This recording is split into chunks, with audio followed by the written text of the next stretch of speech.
3 തലങ്ങളിലുള്ള അന്വേഷണം അതാണിപ്പോൾ സർക്കാർ നടത്തുന്നത് എന്നതാണ് വിദ്യാഭ്യാസ മന്ത്രി അല്പസമയം മുൻപ് പറഞ്ഞത്. വിദ്യാഭ്യാസ വകുപ്പും വൈദ്യുതി വകുപ്പും പോലീസും അന്വേഷണം നടത്തുന്നു. വിവിധ വകുപ്പുകളുടെ അന്വേഷണ റിപ്പോർട്ട് ലഭിക്കാനുണ്ട്. വീഴ്ച വരുത്തിയ എല്ലാവർക്കുമെതിരെ കർശന നടപടി ഉണ്ടാകുമെന്നാണ് മന്ത്രി നൽകിയ ഉറപ്പൊപ്പം തന്നെ തദ്ദേശ സ്ഥാപനത്തിന് പങ്കുണ്ടെങ്കിൽ അതും പരിശോധിക്കും എന്ന് പറയുകയാണ്.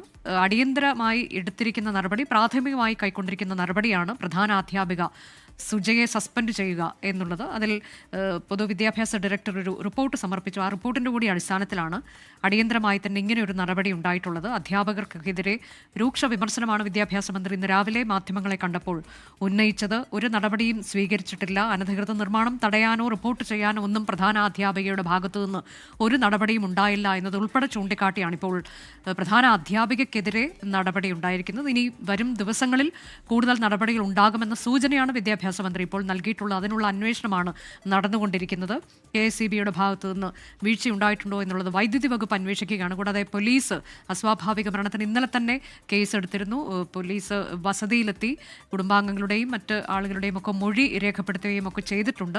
ഏത് സാഹചര്യത്തിലാണ് ഇങ്ങനെയൊരു സംഭവം ഉണ്ടായത് എന്നതിൻ്റെ വിശദാംശങ്ങൾ പോലീസ് തേടിയിട്ടുണ്ട്. വിദ്യാഭ്യാസ വകുപ്പിൻ്റെ അന്വേഷണവും സമാന്തരമായി തന്നെ നടക്കുകയാണ്. ആ 3 തലങ്ങളിലുള്ള അന്വേഷണം, അതിൻ്റെ അടിസ്ഥാനത്തിൽ കർക്കശമായ നടപടി ഉണ്ടാകുമെന്ന് പറയുമ്പോഴും ഇത് വീണ്ടും ഒരു സിസ്റ്റത്തിന്റെ പിഴവ് സംഭവിക്കുന്നു എന്നുള്ളതിലാണ് സർക്കാർ മറുപടി പറയണമെന്ന പ്രതിപക്ഷ പ്രതിഷേധം അത് ഇന്നും വിവിധ ഇടങ്ങളിൽ ഉണ്ടാകുന്നു.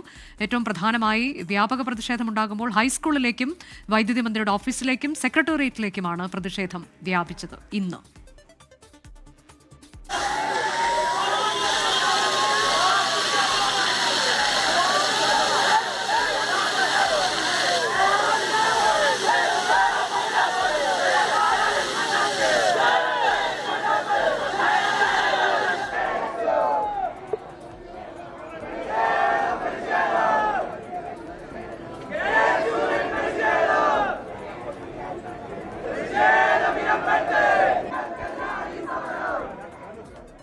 സംഭവത്തിൽ സ്കൂൾ പ്രധാനാധ്യാപിക സുജയെ സസ്പെൻഡ് ചെയ്തു. പ്രധാനാധ്യാപികയ്ക്ക് ഗുരുതര വീഴ്ചയുണ്ടായി എന്നാണ് പൊതുവിദ്യാഭ്യാസ വകുപ്പിന്റെ അന്തിമ റിപ്പോർട്ട്.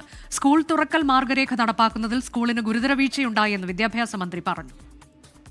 ഒരു പ്രാവശ്യം ചെന്ന് KSEBയിൽ അപേക്ഷ കൊടുത്ത് പരിഹാരം കണ്ടില്ല, അല്ലെങ്കിൽ 2 പ്രാവശ്യം കണ്ടില്ല. പരിഹാരം കാണുന്നവരെ പോകണം. അത് അവരുടെ ഉത്തരവാദിത്തപ്പെട്ടവരാണ്. അല്ലെങ്കിൽ അവർ തൊട്ട് മുകളിൽ ഉള്ള ഉദ്യോഗസ്ഥന്മാർ കഴിഞ്ഞ് ഏറ്റവും അവസാനം മന്ത്രി വരെയുണ്ട്, അവരെ അറിയിക്കേണ്ടതാണ്.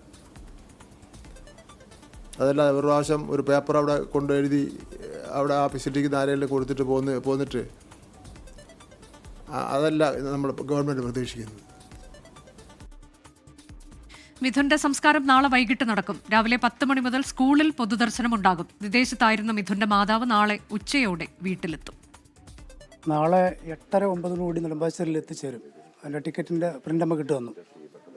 അപ്പം അങ്ങനെ ഉണ്ടെങ്കിൽ നമുക്ക് യാത്ര എന്ന് ഉദ്ദേശിക്കുന്ന ഇവിടെ നിന്നൊരു 5 മണിക്കൂറോ അല്ലെങ്കിൽ 6 മണിക്കൂർ കൊടുക്കും ഇവിടെ എത്താൻ. അപ്പോൾ 2 മണിക്കൂർ കൂടിയെങ്കിലും ഇവിടെ എത്തും നമ്മൾ എത്തിയിരിക്കും.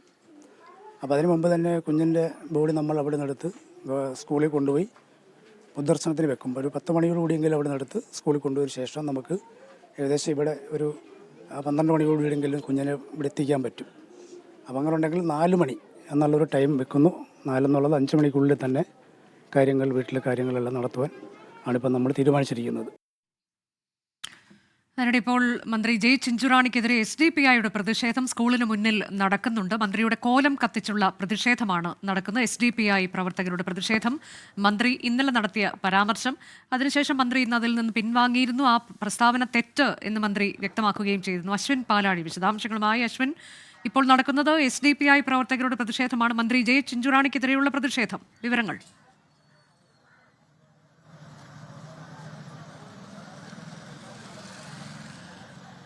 വലിയ പ്രതിഷേധമാണ് SDPIയുടെയും ഇതര സംഘടനകളുടെയും ഭാഗത്തു നിന്ന് ഇന്ന് സ്കൂളിന് മുന്നിൽ ഉണ്ടായത്. ഏറ്റവും ഒടുവിലായി എത്തിയതാണ് SDPIയുടെ പ്രതിഷേധം. അത് സ്കൂളിന് മുന്നിലെത്തി മന്ത്രി ജെ ചിഞ്ചുറാണിയുടെ കോലവുമായാണ് എത്തിയത്. സ്കൂളിന് മുന്നിൽ അത് കത്തിച്ചുകൊണ്ടാണ് SDPIയുടെ പ്രതിഷേധം നടന്നത്. അതിനു മുൻപ് മന്ത്രിമാർ 2 പേരാണ് സ്കൂളിലെത്തി സന്ദർശനം നടത്തി മടങ്ങിയത്. ആ സന്ദർശനം നടത്തി മടങ്ങിയ വഴിയിൽ ഈ സ്കൂളിന് മുന്നിൽ തന്നെ 2 മന്ത്രിമാർക്കും കരിങ്കൊടി പ്രതിഷേധം നേരിടേണ്ടി വന്നു എന്നുള്ളതാണ് മറ്റൊരു കാര്യം, അത് RYF ആണ്. RSPയുടെ യുവജന സംഘടനയായ RYF ആണ് ഈ സ്കൂളിന് സമീപത്ത് മന്ത്രി വി ശിവൻകുട്ടിയെയും മന്ത്രി KN ബാലഗോപാലിനെയും കരിങ്കൊടി കാണിച്ച് പ്രതിഷേധം നടത്തിയത്. അതിനു മുൻപ് കരിങ്കൊടി കാണിക്കാനെത്തിയ യൂത്ത് കോൺഗ്രസ് പ്രവർത്തകരെ അവിടെ നിന്ന് മന്ത്രിമാരെത്തുന്നതിന് മുൻപ് തന്നെ അറസ്റ്റ് ചെയ്ത് നീക്കുകയും ചെയ്തിരുന്നു. പക്ഷേ RYFിൻ്റെ പ്രതിഷേധം അപ്രതീക്ഷിതമായിരുന്നു. പോലീസിനോ സ്പെഷ്യൽ ബ്രാഞ്ചിനോ ഒന്നും ലഭിക്കാത്ത വിവരമായിരുന്നു. അതുകൊണ്ട് തന്നെ മന്ത്രിമാർ ആ സ്ഥലത്തെത്തിയപ്പോൾ തന്നെ ഒളിഞ്ഞിരുന്ന പ്രവർത്തകർ ഇവർക്ക് മുന്നിലേക്ക്, മന്ത്രിമാരുടെ വാഹനവ്യൂഹത്തിന് മുന്നിലേക്ക് ചാടി വീഴുകയായിരുന്നു. അവിടെ വെച്ച് കരിങ്കൊടി കാണിച്ച പ്രവർത്തകരെ പോലീസ് അറസ്റ്റ് ചെയ്ത് നീക്കുകയും ചെയ്തു. നിലവിൽ എന്തായാലും ഇന്ന് പ്രഖ്യാപിച്ചിരുന്ന ഔദ്യോഗിക പ്രതിഷേധ മാർച്ചുകളെല്ലാം അവസാനിച്ചിട്ടുണ്ട്. ഇനി നാളെ മറ്റ് പ്രതിഷേധങ്ങളിലേക്ക് പോകും എന്നുള്ള കാര്യത്തിൽ സംശയമില്ല. നാളെ വിദ്യാർത്ഥിയുടെ സംസ്കാരം പറഞ്ഞിരിക്കുകയാണ്. രാവിലെ 10 മണിക്ക് ഈ സ്കൂളിൽ തന്നെയാണ് പൊതുദർശനം നിശ്ചയിച്ചിരിക്കുന്നത്. അവിടേക്ക് വലിയ ജനാവലി എത്തുമെന്നുള്ള കാര്യത്തിലും സംശയമില്ല. നിലവിൽ ഈ വൈകുന്നേരം മുതൽ ഇനി അതിനുവേണ്ടിയുള്ള ഒരുക്കങ്ങളിലേക്ക് സ്കൂൾ പരിസരവുമൊക്കെ പോവുകയാണ്. എന്തായാലും ഇന്ന് വലിയ പ്രതിഷേധങ്ങൾ സ്കൂളിന് മുന്നിലുണ്ടായി. സ്കൂളിന് മുന്നിൽ മാത്രമല്ല, സംസ്ഥാനം വ്യാപകമായി തന്നെ ഈ വിദ്യാർത്ഥി ഷോക്കേറ്റ് മരിച്ച സംഭവത്തിൽ പ്രതിഷേധങ്ങൾ ഉണ്ടായി എന്നുള്ളതാണ് അനുജ ഏറ്റവും പ്രധാനപ്പെട്ട കാര്യം. അതിനിടെ ആദ്യമായി ഈ സ്കൂൾ സന്ദർശിക്കാനെത്തിയ മന്ത്രിമാർക്ക് നേരെയും വലിയ പ്രതിഷേധമുണ്ടായി. കരിങ്കൊടി ഏറ്റുവാങ്ങിയാണ് അവർ വിദ്യാർത്ഥിയുടെ വീട്ടിലേക്ക് പോയത്. എന്തായാലും അവിടെ നിന്നും മന്ത്രിമാർ പുറപ്പെട്ടിട്ടുണ്ട്. ഇനിയിപ്പോൾ മറ്റ് പ്രതിഷേധങ്ങളൊക്കെ ഉണ്ടാവാനുള്ള സാധ്യതയും തുടരുകയാണ് അനുജ. ശരി, അതാണ്. ഇന്നിപ്പോൾ വ്യാപകമായ പ്രതിഷേധമുണ്ടായി. ഇന്നലെയും അത്തരത്തിലേക്ക് തന്നെ പ്രതിഷേധം നമ്മൾ കണ്ടതാണ്. അത് ഇന്നും തുടർന്നു എന്നത്.